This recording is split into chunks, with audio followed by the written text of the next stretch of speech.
আজ ঘুমের তো উঠতে বেশ অনেকটাই লেট হয়ে গেছিলো, প্রায় 8টা কাছাকাছি বেজে গেছিলো। কালকে রাত্রেবেলা খাওয়া দাওয়ার পরে খাবারগুলো মা বাবা ঘুমিয়ে পড়েছিল বলে ওই ঘরে নেওয়া হয় নাই, তাই টুলের ওপর রেখে দিয়েছিলাম। সেইগুলো একটু সরিয়ে একটু ঘর বাড়ি একটু পরিষ্কার করে নিচ্ছিলাম, কারণ সব খুবই অগোছালো ছিল। আর ওইদিকেও শুয়েছিল, শরীরটা একটু খারাপ ছিল এই কয়দিন ধরে, ওই জন্য বাড়িতেই আছে। বাড়িতে এখন ডিউটিতে যাচ্ছে না, খুব তাড়াতাড়ি ডিউটিতে জয়েন করবে।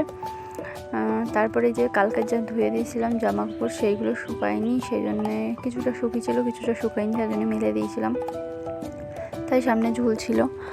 তারপরে যে মা রান্না করতে, আর আমি রোজকার মতো সকালবেলা উঠে ফুল তুলতে শুরু করে দিয়েছিলাম। পাড়া থেকে ফুল তুলে এনে বাড়ির ফুল কাটা তুলছিলাম, আর বাবা এইদিকে ব্রাশ করছিল ঘুমের থেকে উঠে।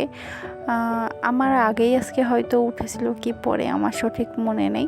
যাই হোক, বাবা ওই জায়গায় বসে বসে ব্রাশ করছিল, আমি ফুলগুলো তুলে ধুয়ে ঘরে রেখে আসলাম। এইবারে ও উঠে গেছে, তার জন্য বিছনাটাও তুলে রাখছি, কারণ ও এসে আবার শুয়ে পড়বে, আমার আর বিছনা ওঠানো হবে না। সেই জন্যে ওর মধ্যে সময় পেয়েছিলাম ঠাকুরের থালা বাসনগুলো ধুয়ে নিয়েছিলাম, কিন্তু সেটা আর শ্যুট করা হয়নি।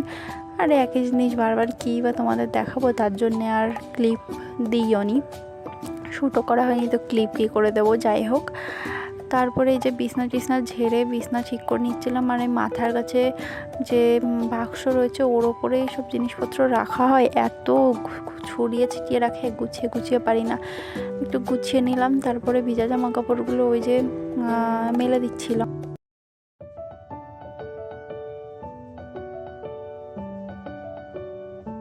তারপরে মা রান্নার জন্য গুছিয়ে গাছিয়ে রেখেছিল, তারপরে কি একটা দরকারে চলে গেছিলো। আমি আবার রান্না করছিলাম, ভাতটা মা করেছিল, ভাজা করেছিল কিছু, আর আমি আলু আর কচুর তরকারি করছিলাম, আর টমেটোর চাটনি, আর পরে মুগ ডালের মাছের মাথা দিয়ে মুগ ডালটা মাই করে। তারপরে ঠাকুরের থালা বাসনগুলো একটু ধুয়ে নিচ্ছিলাম, আর ঠাকুরের থালা বাসনগুলো ওইগুলো একটু পরিষ্কার করে ফুল ছিল পরিষ্কার করে নিলাম। তারপরে বাঁশের পাতা আনতে গেছিলাম, বাঁশের পাতা বালি আর সার্ফ দিয়ে খুব সুন্দর কাঁসার থালা বাসনগুলো বলো, যে কোনো থালা বাসন বলো, খুব সুন্দর পরিষ্কার হয়, তাই আমি বাঁশের পাতা দিয়েই পরিষ্কার করি।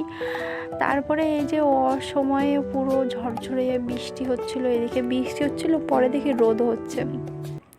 তারপরে সারাদিন টুকটাক কাজবাজ করে সন্ধ্যাবেলা হচ্ছিলাম রেডি, কেননা আমার একটু পা কেটে গেছিলো, আর একটুখানি কেটে গেছে, কোনো রকম ওই সব কাটাকুটোই কিছু হয় না আমার, কিন্তু ও সেই রাগ থামবে না, ও বললো না এইটুকু কাটা কী হয়েছে, টিটেনাসটা নিয়ে নাও।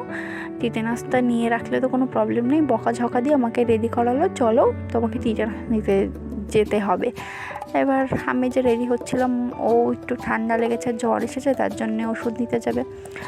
এবার এই তো আমি রেডি হওয়ার মধ্যে কাজল আর টিপটাই পরি, এবার তার মধ্যে আমি দিদির মতো ওকে গুড গুড গুড এটা একটু বলছিলাম।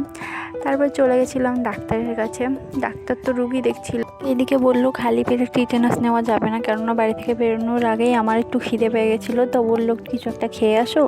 আমি এদিকে কেকটা খাচ্ছিলাম, কেক খাওয়ার পরে তারপর চলে গেছিলাম আবার টিটেনাস নিতে।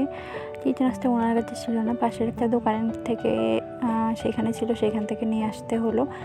এবার ওই যে ইঞ্জেকশন আমাকে দিচ্ছে, আর ও ভিডিও করছিলো যে আমি চেল্লাই নাকি, কিছু বলি নাকি, কিন্তু অ্যাকচুয়ালি আমার ইঞ্জেকশান কিংবা চ্যানেল ওরকম টাইপের কিছু নিতে গেলে আমি চেল্লাই না, কোনো রিয়াকশান দিই না, কিন্তু আমার প্রচণ্ড হাসি পায়, তো আমি হাসছিলাম। তারপরে এই যে আস্তে আস্তে ওই জায়গায় একটু দুর্গা পুজোর প্যান্ডেল হচ্ছে, সেটাও একটু দেখিয়ে দিলাম তোমাদের। তারপরে একটু বাজারে গেছিলাম, কালকে একটা ভাইপোর ছিল জন্মদিন প্রথম, তার জন্যে টেডি কিনতে গেছিলাম, মা যাবে, তো মা বললো একটা টেডি কিনে নিয়ে আয়, তা ওই টেডিটা কেনা হয়ে গেছে। এইবারে গেছিলাম তো চা খেতে, আমি খাওয়ার মধ্যে আমার দুধ চাটা প্রচণ্ড ভালোবাসি, তো দুধ চা খেতে গেছিলাম। তারপরে মা আরেকটু বলেছিল যে কটা পাতিলেবু নিয়ে আসিস, তো বাজার ঘুরে ঘুরে ওই যে কটা পাতিলেবু এখনকার তো ভালো না, তবু বেছে বেছে কটা পাতিলেবু নিয়ে নিলাম। তারপরে আর কি চলে আসলাম বাড়ি। এইবার বাড়ি তো যাচ্ছিলাম, আর বাড়ি গিয়ে ও না এত ফাজলামো মারে, সত্যি কথা বলতে আমার যদি এতটুকু বুঝতে পারে যে আমার মন খারাপও না কোনো সময় মন খারাপ করে থাকতে দেয় না। এই যে দেখো কী করেছে, সারা